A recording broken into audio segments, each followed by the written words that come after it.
Toastmaster isn't getting old fun.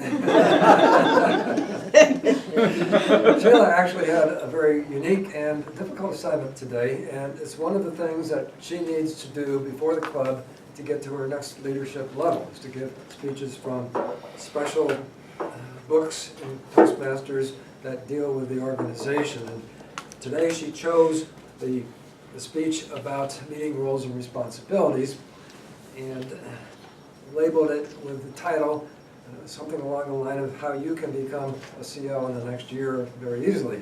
I don't have the agenda in front of me, so I forget the exact wording. But it was hard for a couple of reasons. First of all, meeting roles and responsibilities is thick. And she had to actually wade through pages and pages of theory and philosophy and policy of Toastmasters before it got to what she was supposed to do in speech.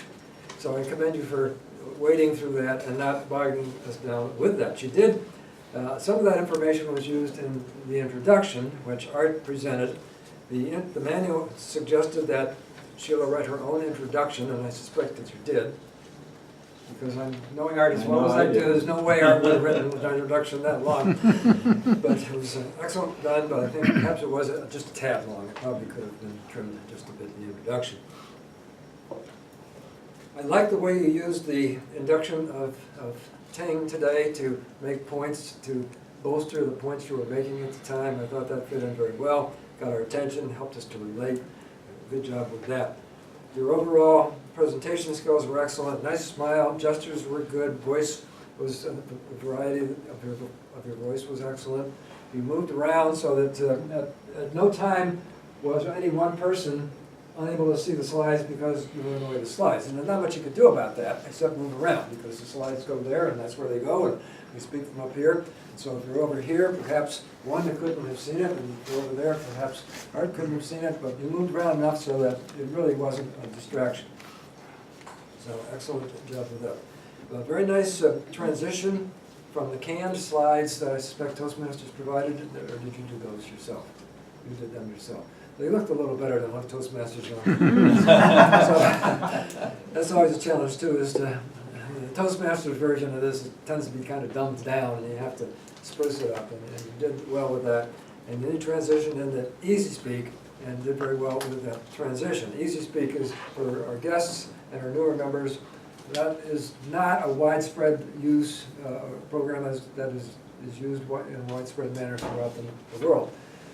The program that's used more is called Free Toast Host, which is what World Headquarters talks about. So you got into a lot of details with Easy Speak, and I think that was your one downfall with the speech.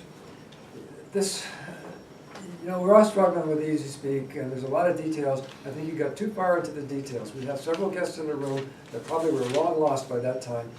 And when you start talking about clicking on this, that, or this corner, or that sidebar, I think just simple mention of Easy Speak and how rows were there would have been sufficient. So that'd be my main suggestion next time. Also, when you mentioned about buying the manual and then making copies, this is going to be on YouTube. Hopefully everyone can see it. You're going to edit, right? Several times you asked a question and said, right, and the first time I said, right, and nobody else did.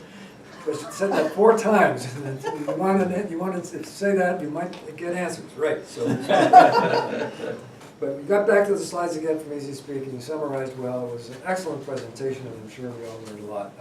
Mr. Toastmaster.